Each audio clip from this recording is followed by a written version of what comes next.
So, when I think of responsibility, the first word that comes to mind is ownership. So, what we actually take ownership for? What is the part we're doing within a group, within a community? And when we live in a group or in a community or our families, we actually have to do our part. And it's thinking about what is the part I am doing, how am I being accountable for where I am at, people I'm living with, and actually how I spread that sense of accountability and responsibility in different ways.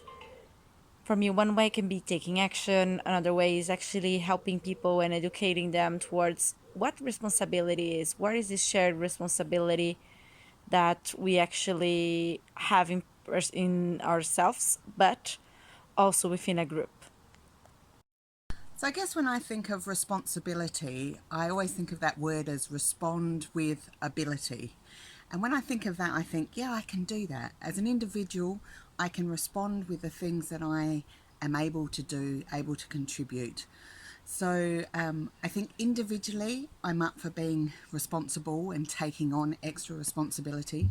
When I look at the collective whole and the bigger picture in the world, I find it is a bit more difficult. How do I take responsibility on a global level of what's going on? And there feels like a heaviness to that.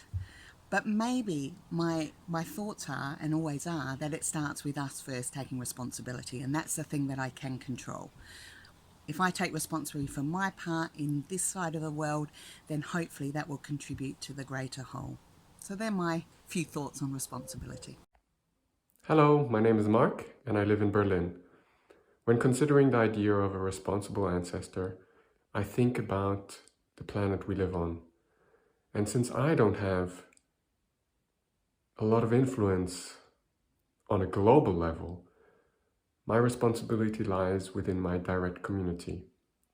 There, I don't shy away from addressing topics such as taking care of our immediate surrounding, cleaning up, being kind to one another, because I feel like the way we treat ourselves is the way that we treat our immediate surroundings. So not shying away from conflict and calling out inappropriate behavior. That's what I think is also contributing to be a responsible ancestor, because our ideas and our actions are passed down along the line.